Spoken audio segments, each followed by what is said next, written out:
ទីតាំងសាយវៀនជលមន់និងអាប៉ោងមួយកន្លែងបើកឲ្យលេងម៉ាសេរីនៅក្នុងឃុំបឹងលវាស្រុកសន្ទុក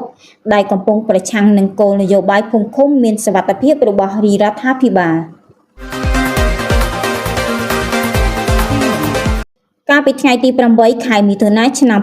2025ទីតាំងសាយវៀនជលមន់និងអាប៉ោងស្ថិតនៅក្នុងភូមិអូអំពិលឃុំបឹងលវាស្រុកសន្ទុកខេត្តកំពង់ធំនេះបើយោងតាមរូបភាពបានបង្ហាញឲ្យឃើញថាមានកន្លែងប្រមូលផ្ដុំមនុស្សច្រើនអ្នកនៅក្រោមដំបូលតង់បណ្ដោះអាសន្ននៅក្នុងចំការស្វាយចន្ទីហើយមានសកម្មភាពចូលរួមក្នុងសាយវៀនជលមន់ឬល្បែងស៊ីសងផ្សេងៗមានទាំងម៉ូតូនិងរថយន្តជាច្រើនគ្រឿងចតចោលនៅខាងមុខនោះបរិយាកាសនៅទីនោះមិនប្រក្រតីគឺគ្មានការគ្រប់គ្រងដោយអាជ្ញាធរមូលដ្ឋាននោះទេទីតាំងនេះមានលក្ខណៈជាកន្លែងបំពានច្បាប់ប្រឆាំងនឹងគោលនយោបាយភូមិឃុំមានសុវត្ថិភាពដែលរាជរដ្ឋាភិបាលកំពុងអនុវត្តដោយមានការចាប់អារម្មណ៍ពីសាធារណជននិងអាជ្ញាធរគ្រប់លំដាប់ថ្នាក់ប៉ុន្តែនៅតែមានមន្ត្រីខិលខូចមួយចំនួន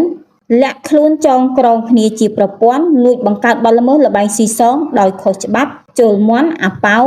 យ៉ាងអនាធិបតេយ្យដោយគ្មានគ្រូបាអាចារ្យណាប្រដៅអស់លោកទាំងនោះបានឡើយតាក់ទងនឹងករណីខាងលើនេះកាលពីរសៀលថ្ងៃទី8ខែមិថុនាឆ្នាំ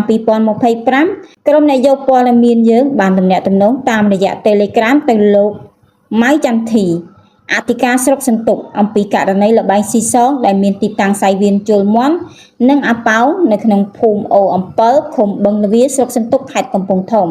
តែករណីនេះលោកអធិការបានជ្រាបដែរឬយ៉ាងណាដោយក្នុងរូបភាពដែលក្រុមការងារខ្ញុំបានថតបង្ហាញទៅលោកនៅថ្ងៃនេះលោកម៉ៅចន្ទធីបានឆ្លើយតបយ៉ាងខ្លីថាបាទនៅទីនោះឆ្ងាយបើទោះបីទៅឥឡូវក៏មិនទាន់បើបងប្អូនយើងផ្ដល់ព័ត៌មានពីព្រឹកបន្តិចប្រហែលជាយើងទៅទាន់ថ្ងៃក្រោយចង់បានបងប្អូនយើងទៅជាមួយដើម្បីកុំឲ្យបងប្អូនយើងយល់ច្រឡំថាអាជ្ញាធរសំគំនិតអរគុណលោកក៏បានឆ្លើយបន្ថែមទៀតថាបាទនឹងហើយអញ្ចឹងចាំស្អែកយើងទៅទាំងអស់គ្នាការសន្យាខ្យល់របស់លោកម៉ៅចន្ទធីដោយមិនទទួលខុសត្រូវបានធ្វើឲ្យប៉ះពាល់ដល់គោលនយោបាយភូមិឃុំមានសុវត្ថិភាពរបស់រាជរដ្ឋាភិបាលយ៉ាងធ្ងន់ធ្ងរមតិសាធារណជននិងអ្នកតាមដានភាគច្រើនបានស្នើសុំឯកឧត្តមនួនផារតអភិបាលនៃគណៈអភិបាលខេត្តកំពង់ធំនិងអាជ្ញាធរដែនដីគ្រប់លំដាប់ថ្នាក់ធ្វើការស៊ើបអង្កេតចំពោះសកម្មភាពនេះនិងសូមឲ្យបិទជាបន្ទាន់នៅទីតាំងសាយវៀនល្បែងស៊ីសងខុសច្បាប់ដែលបានបង្ហាញខាងលើនេះដោយជំរុញឲ្យមានការអនុវត្តគោលនយោបាយភូមិឃុំមានសុវត្ថិភាពគឺមានសារៈសំខាន់យ៉ាងខ្លាំងក្នុងការធានាសន្តិសុខសម្រាប់ធ្នាប់សង្គមនិងជីវភាពរស់នៅរបស់ប្រជាពលរដ្ឋជាសាធារណៈ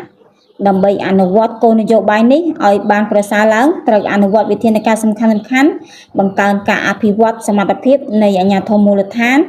បណ្ដុះបណ្ដាលកម្លាំងសន្តិសុខនគរបាលឃុំសង្កាត់អំពីច្បាប់និងការគ្រប់គ្រងបង្កើតក្រុមប្រឹក្សាសន្តិសុខសហគមន៍ដើម្បីត្រួតពិនិត្យបញ្ហាសុវត្ថិភាពជាប្រចាំការជំរុញអនុវត្តគោលនយោបាយភូមិឃុំមានសុវត្ថិភាពមិនមែនជាការងារដែលអាជ្ញាធរតែឯងនោះទេតែត្រូវការចូលរួមយ៉ាងសកម្មពីសហគមន៍ប្រសិនបើអនុវត្តបានយ៉ាងជាក់លាក់និងមានការសម្របសម្រួលល្អវាអាចនាំឲ្យសង្គមកាន់តែមានសុវត្ថិភាពនិងមានភាពរីកចម្រើន